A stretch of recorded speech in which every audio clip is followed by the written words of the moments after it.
I'm wondering if there's any changes we need to see, Betty, from game 1 for G2. Well, a lot has happened. Nautilus has been banned instead of the Nico, and with the Kalista priority, T1 have said, all right, fine, we'll take Nico. Want to carry his specialties. Varus Nico is going to be the bot lane, the expected bot lane anyway, unless that is Flex. There's always the possibility, but it's unlikely. The question is G2 going to run back the draft from the previous game, or are they going to shake things up? Will we see something like the Xin Zhao, perhaps? What are we going to see? The Rek'Sai locked in for Yike. Now, this might seem strange to some international viewers, but domestically, this was something that G2 was playing throughout the playoffs. They typically use it as a flex between top and jungle, but they still value it highly as a jungle pick. So we also don't necessarily know if the Camille is going to pick, because only the seconds that one is a bit more of a no-brainer. Oh, wow, okay. Where that is going to go. So the priority here being paid. I'm wondering whether T1 are going to keep hidden where this Nico is going to go. In the past, they've also played a whole lot of Nico Nocturne comps, so with Faker on Nico and then the Nocturne added as well. So I feel like if they, which I would love, just pick a counter pick for Zeus, so you already know the top lane matchup, then you can maybe force out a Nocturne ban or look towards that if that is the direction you want to go. And this, though, would be a very different direction. Is incredible into the Kalista specifically, does have a lot of value there, and I do still think... be a flex, who knows? You know what? Support. Sure enough. I can see him do it. Seismic shove just locks him up. It's very unlikely, but always going to leave it out there as a possibility. Camille banned out though by T1, even with the Zac already picked. The flexibility of Camille support still something that is on the back of their minds, around their headspace. What will G2 choose to prioritize here? The Twisted Fate ban, perhaps? Vayne, okay, that does make... Becoming more popular, we've been seeing amongst many of the Eastern top laners. So the question is, do you ban Gwen as well because you saw it hovered? Or do you say, aha, you baited us a lot in game 1, now you're baiting us again perhaps with that Gwen hover? Wouldn't surprise me. Zeus also has, I think, a mixed history of the Gwen. There's been times where he's been great at it, there's been times where it hasn't really been the case. So we'll see if that actually comes through. Gwen also doesn't feel like she's in that strong of a spot at the moment, even though obviously self-explanatory if you do end up playing, which is... We haven't talked about the lane swaps yet. We don't know for sure that this is one going to go to top lane, because it could theoretically also be a Zac support, particularly with the fact that we have seen G2 also be very happy to try and go for these flex picks. Do really like the Poppy ban though. Good against Zac, good against Kalista, good against Rek'Sai already. You don't even need anyone else with a dash on your in your team for that to be a very solid ban. Viego locked in now for Owner, leaving that top lane counter for last, we assume. G2 looking towards likely support and mid. Aurelion Sol, Azir, both still available to them. They want to play that into the Talia. LeBlanc also we've been seeing quite a lot of, and hearing some rumors from Scrims, but instead Orianna locked in alongside Leona, channeling Ignar from the Misfits series all the way back. Is further a battle back in the game, Betty? No. Lethal Tempo Leona is the new goat. No, I'm kidding. Hey. But wow, okay, Mickey bringing out another unique support, not in the sense that he doesn't play the champion, but not typically what we've been seeing in the meta so far. They wanted another form of engage. A lot of the damage reliance going to be coming from Hans Summit and Caps. I feel like last game it was very difficult for Hans Summit to get the damage out that he needed to. He was very outranged in the fights, and he had a front line that he just couldn't get through.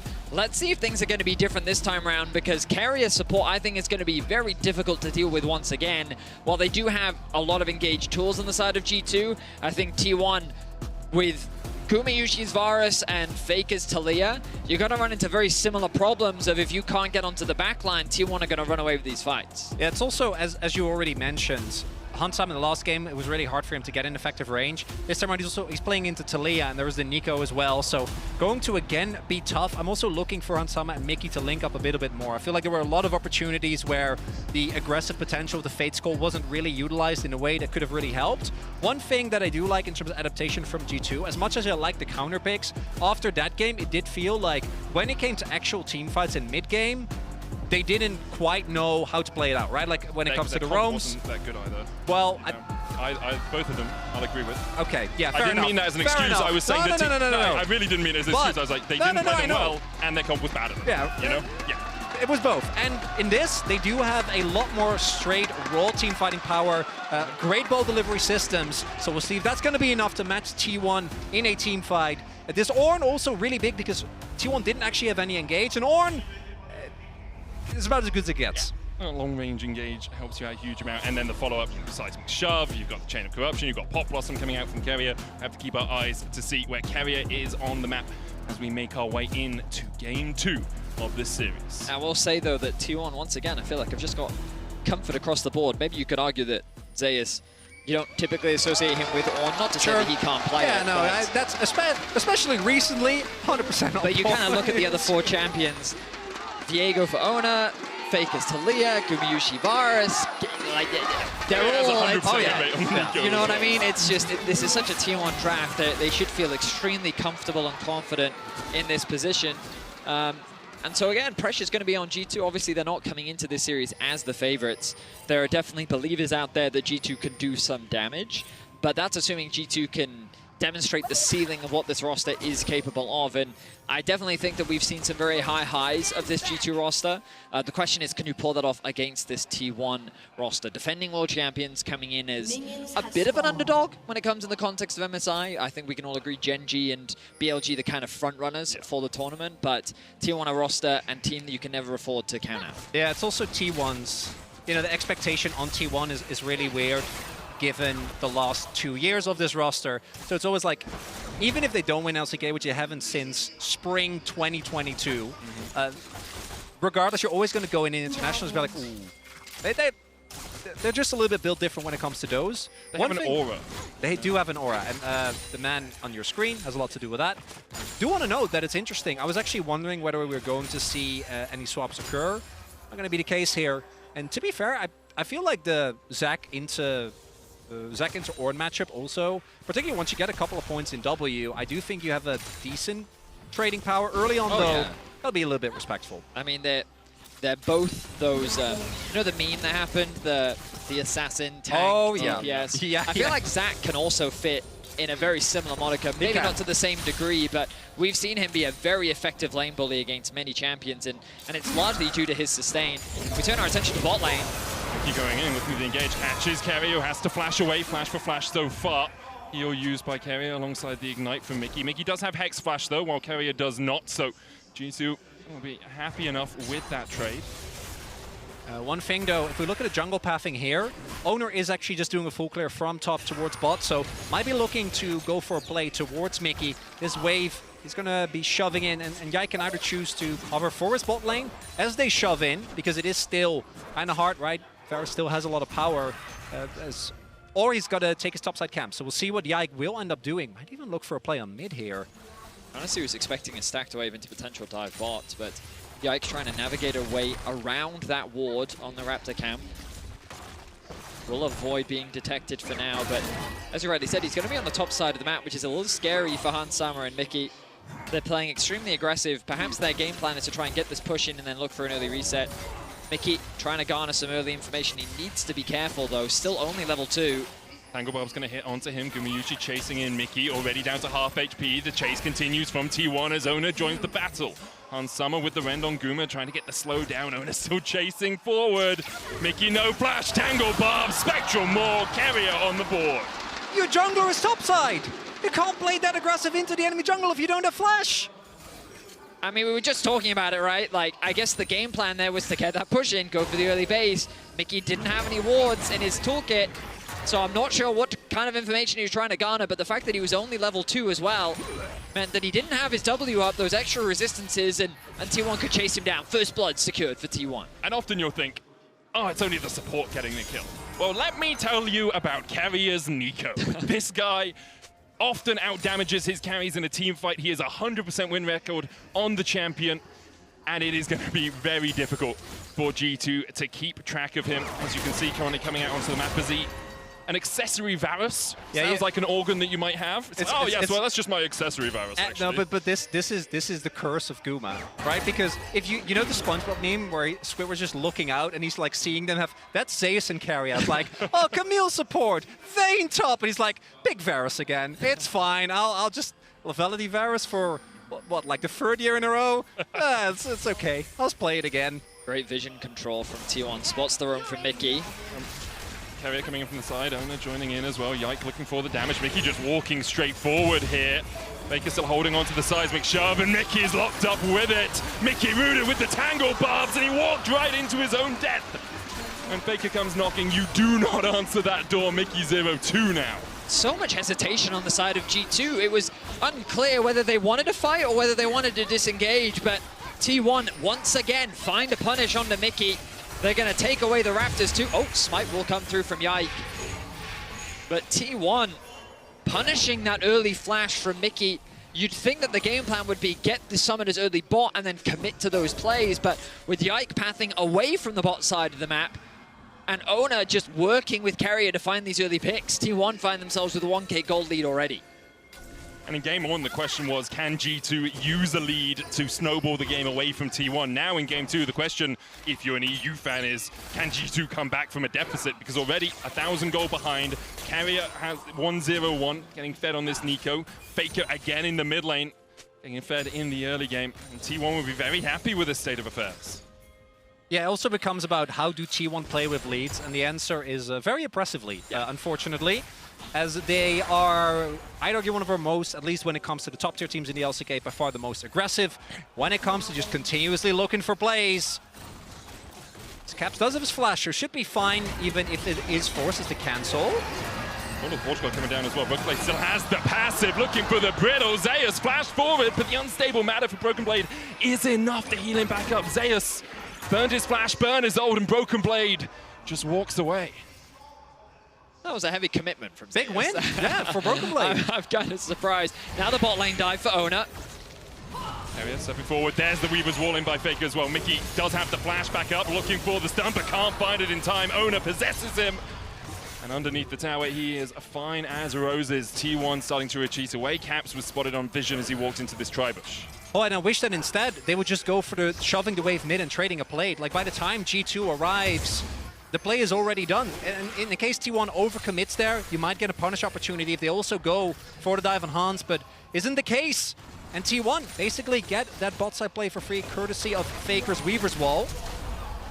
Flash away by Faker as Yike was looking to collapse the shockwave coming in. Okay, paid something. Yeah, But something out of it. it's the... My issue with what G2's doing here is, like, based on how the bot lane was playing, you would expect them to actually invest in attacking the bot lane, especially with a champion like Leona that just has such great setup. If you can get an early cleanse out from Guma, work with Yike to then set up some dives, maybe have Orianna have control over the mid wave so that the Talia can't roam, like.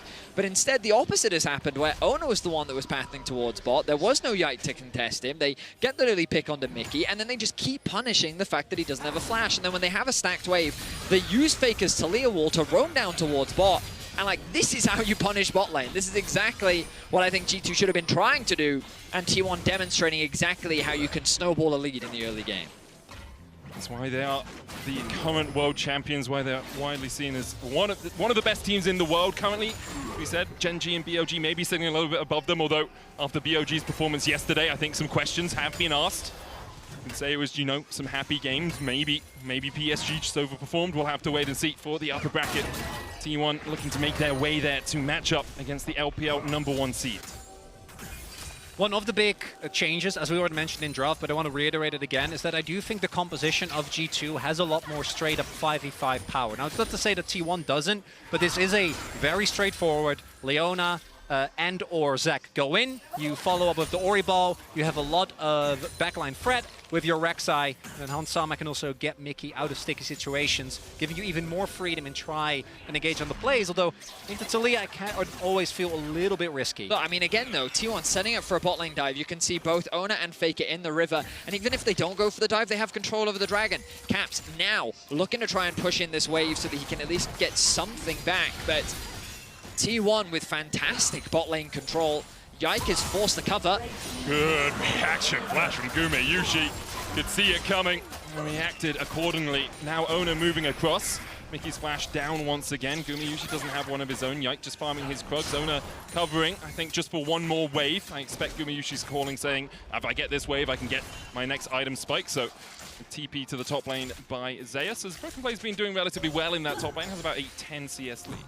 I will say, we think back to last game, and Hans Sama couldn't hit, right? He was hitting into an Alistar, and he was hitting into a Xin Zhao, and he did 0 damage to that front line, and he didn't have the range to access the back line.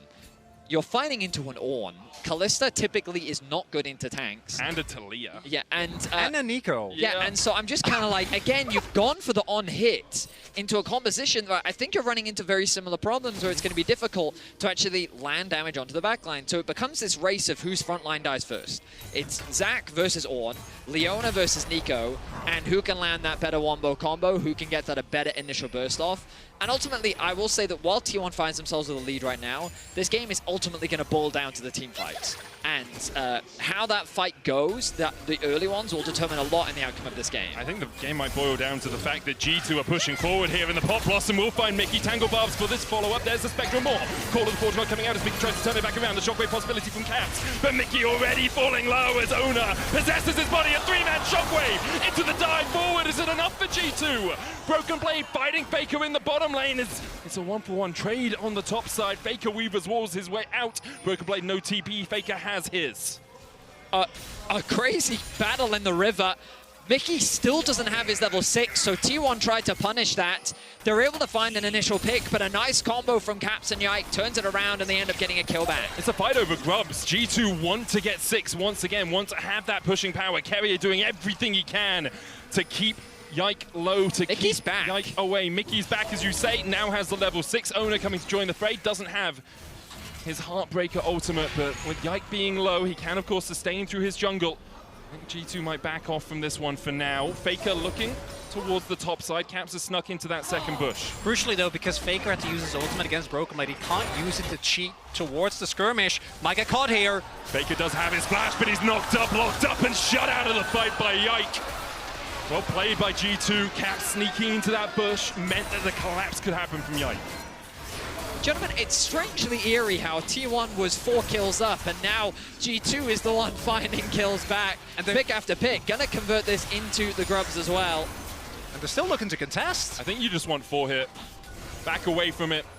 T1 trying to stop them from getting medic. 6. Well, 6 is the new breakpoint, right? 4 and 6 with the changes.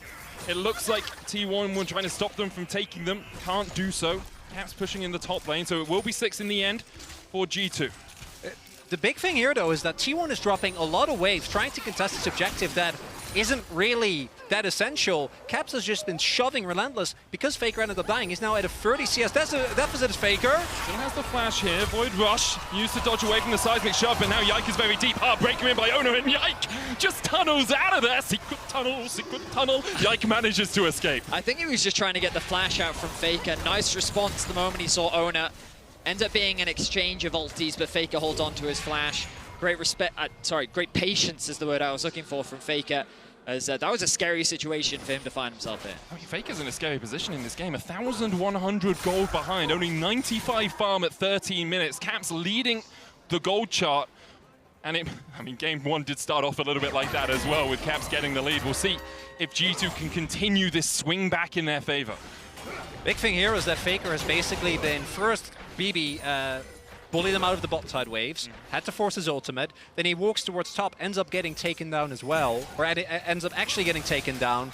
And now the gold lead that T1 had has fully evaporated, so is going to look like it might, as you already pointed out, Vedi, now on even footing, gonna come down to how do the actual 5v5s play out, because these are still, you know, more skirmishy than they are straight up tanks in the front line, try and get as much damage down as you point out. And Fed Oriana, as far as, you know, front to backing, I think you're going to be feeling great about. I mean, for sure. It's I'm excited to see how these fights play out. Right now, it's T1 setting up for a dragon.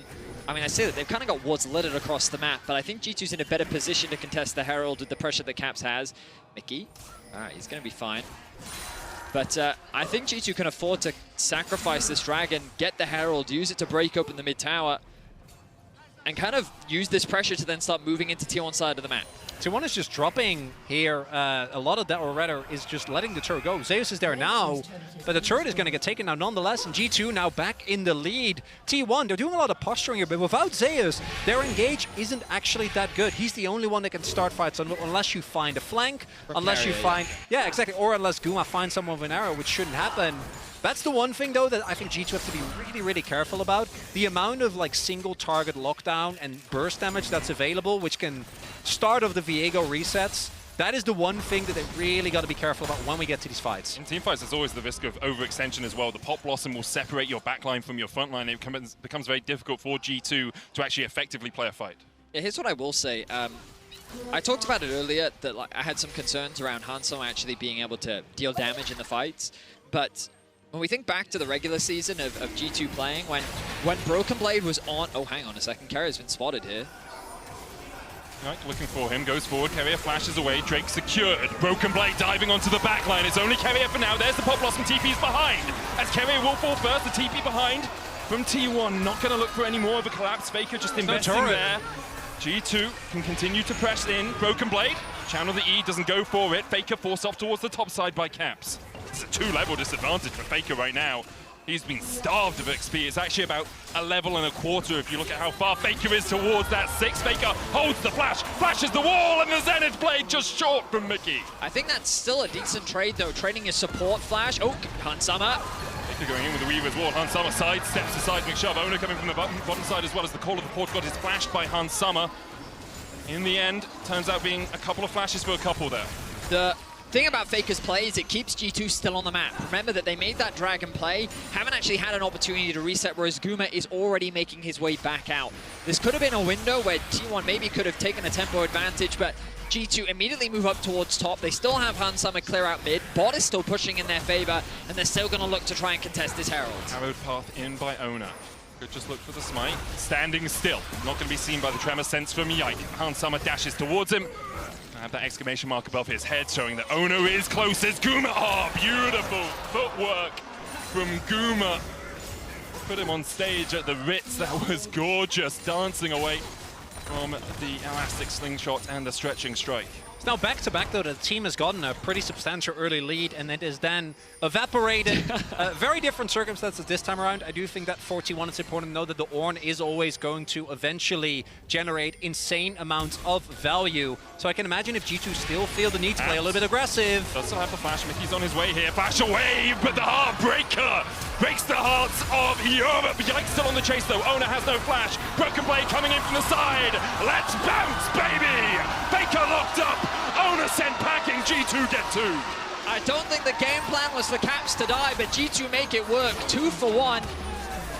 Gumayushi and Carrier that were on the rotation up to try and turn this play around. It's not going to work out. The Herald is going to be dropped as G2 try to convert this into 2 towers.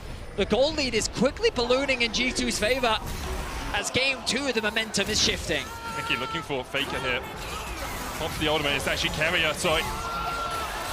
Massive Pop Blossom. Guma trying to turn it around onto Hansama. Can't quite get close enough. Another piercing arrow might be enough to get through him as Broken Blade hits the tower. Can't do damage to that one. Oh, that's the mid lane tower still stands. I was really confused then, but that made sense. Thumbs up from Broken Blade. He's going to be spotted on all this vision, and Guma's going to respect it. Man, Guma's so crazy good. His positioning and his footwork is so incredible to watch. Able to outplay Hansama and Mickey in that fight, but let's look back at this top play. As we take another look here, you see how ready G2 is. It's flipping a classic T1 play, which is the mid laner is bait around. Yes, Caps end up going down, but you're still going to take that trade, especially because Owner was actually getting slowly more and more fed. Instead, with Yike and Mickey already there, could have killed a bit. The presence of Broken Blade guarantees that they're also able to pick up Faker, even with the amount of self-heal that the Talia has. The breaking point, though, for me is going to be, do they win this the Infernal Drake? Yeah. Because that is going to be, if T1 ends up winning that and gets Soul Point, then I think the game becomes incredibly hard to play out for G2. Shockwave in by Caps as Faker's pulled back. Seraph's there. Yike coming in from across the wall as well. The smite can go in with the Void Rush, but Caps takes the kill. G2 collapses. T1 were looking for something on the top side. A 2,500 gold lead now. Yike 4-0-1 on this Rek'Sai. The positions have been completely reversed. It's Faker who's having a rough game as Caps is getting close now to a 2-level lead over Faker. 1.7k the gold lead, and Caps is playing a calm and controlled game as he works with Yike to just attack and punish the side lane. This is the mid-game G2 have been working on all year long. Jump in by Broken Blade. Does still have the passive TP coming forward as well. Broken Blade able to get out with a flash and a Let's Bounce. He's put into the cell division. Will T1 continue to collapse? You've got the Call of the Forge God. You've got the Pop Blossom. Carrier looking for the flank. Can't quite land. The tangled barbs. Instead, it elects to a blooming burst. A lot committed with the dragon spawning in 25 seconds. G2 had to commit a lot. Trying to keep my eyes on Caps. That ultimate available in 5 seconds, but Broken Blade, no flash, no ult, no flash on Caps. Summoners available for Faker. Zeus is gonna get the upgrades. I feel like this is a scary position for G2 to fight, but it looks like they're going to go for it. The one thing that G2 do still have is full control here. They also have the ward as Guma. Cleanse. No flash. Holds on to it wisely. That might be the Drake though, and that's a big thing. We'll see G2, I think they might want to really commit to this, but no, Guma is not going to actually make this back happen. Faker's use of the wall could be massive here. G2 pushes in mid. The Dragon is started, but it's T1 that have access to the river. Broken Blade's going for the flank. Let's bounce, about to come back off cooldown. Call of the Forge God for Zeus. Broken Blade sneaks in, seen by Zeus and Carrier. Starts to back away, Dragon down to 4,000. Owner trying to get in for the smite. You have Ren's smite, and it's secured by G2. Faker puts the Weaver's wall down and separates Hansama and Caps from the team. Broken Blade dives in, and might just have to jump out across the wall here. Call of the Forge God trying to protect Faker. Mickey falling low, dive in by Owner, but the Fate's Call will pull Mickey to safety. Carrier continues to step in, looks for the tangle. Barbs can't land it. G2 get the Drake and get out. Also get Prio here towards the mid wave. And without Zeus' ultimate, you see there, T1's engage really isn't that great. Carrier doesn't actually find backline access. And a crucial point for G2 as they deny the soul point. That could have been T1 putting themselves in a comfy position where they can threaten the Baron, where they can just start trading.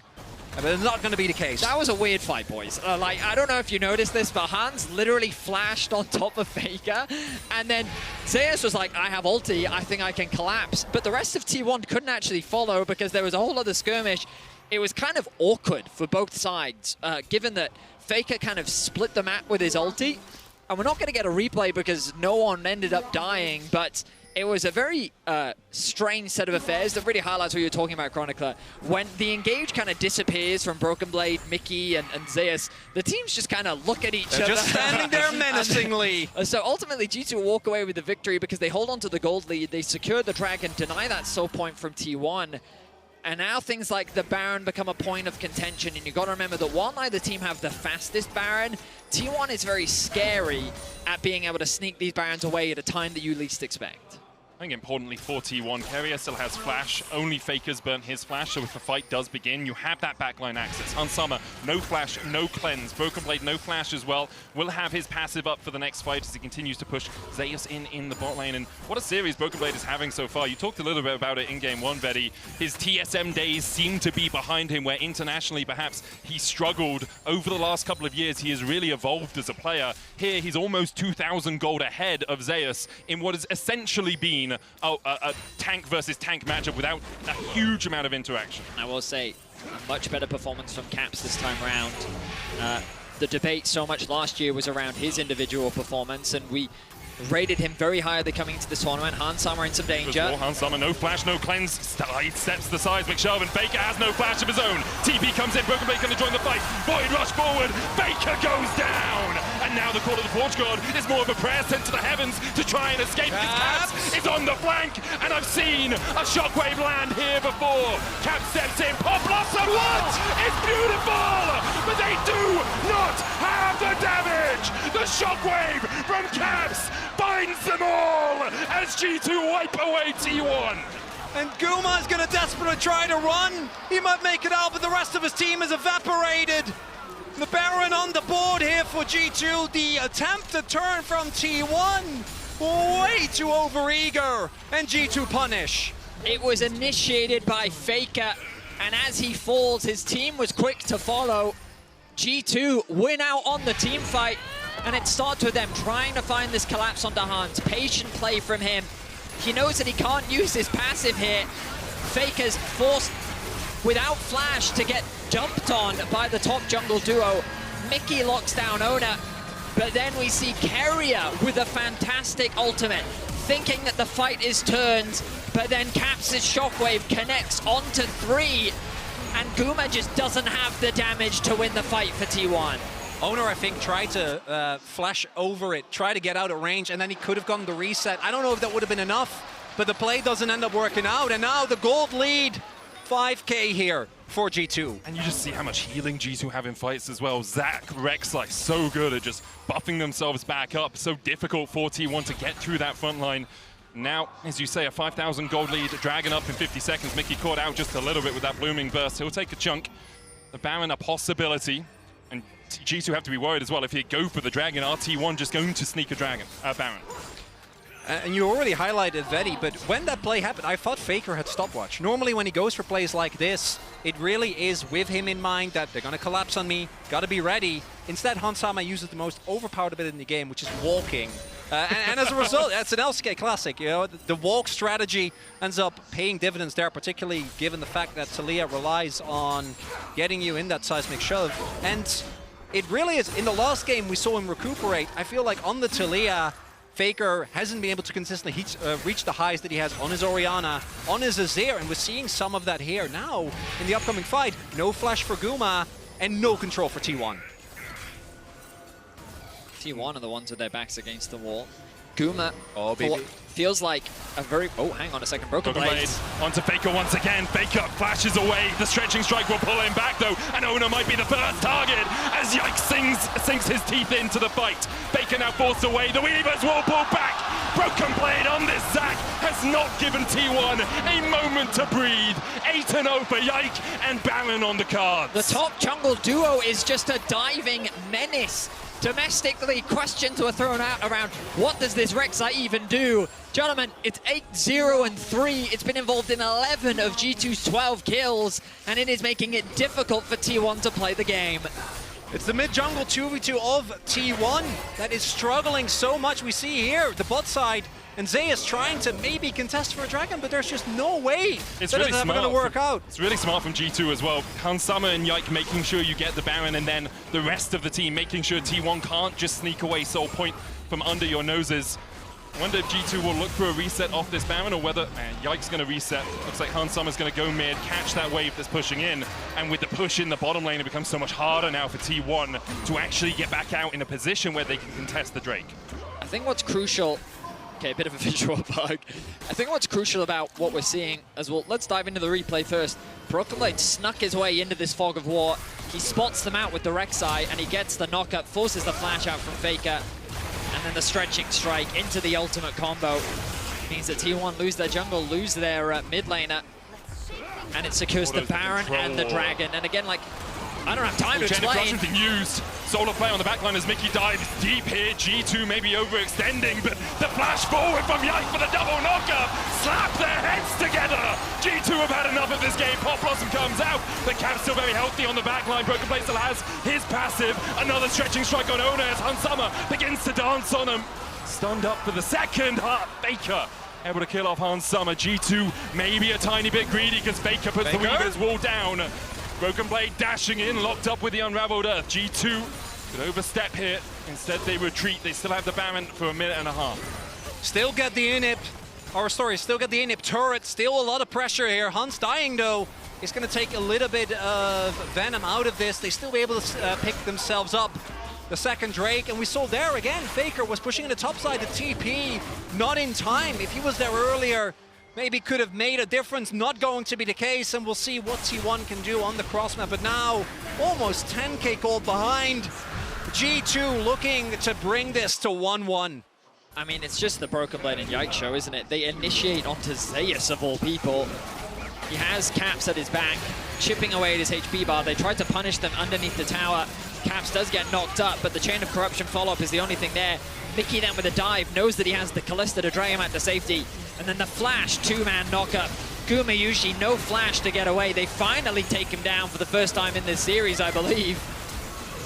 And G2, while this may have been a bit of an overcommitment, it also sends a message to T1 that, hey, we can go toe-to-toe. Oh. Bit of a misplay there from Hansama. But G2 making their mark here in game 2. 10,000 gold.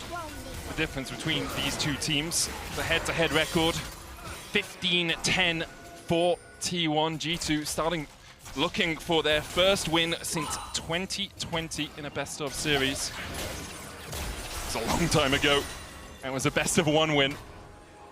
It's apart from the Red Bull event, obviously, but you know, perhaps slightly less competitive. I mean, it was fun. I had a great time watching it. Zeus said he wants his vengeance for it. Now G2 looking to even out the series. Pushing for top, Broken Blade in mid, answered by Ona. Cap's going to take a bit of a chunk here. Ona, though, can you answer the power of Broken Blade Heartbreaker across into the Blast Cone? The chase from Yike. The Blast Cone and Broken Blade reads Ona like a book. Mickey comes in from the side. There's the stun. Broken Blade slaps him around the head and gets another kill on the board. That might be the sign for G2 to actually look for the end. No Viego resets take so much threat out of this composition. Their lead is immense. Bot lane Inip is still standing, and Taliyah is always a little bit scary to dive, but you gotta imagine they gotta try and push for the end here. Weaver's wall down, Caps isolated. G2 still pushing 4 strong through the mid lane. Seismic shove going wide. There is Faker flashing forward, and he's met with a spear through his heart. G2 find another How Long Corona. 17 seconds, 5v3 now. G2 might just go double in hit base.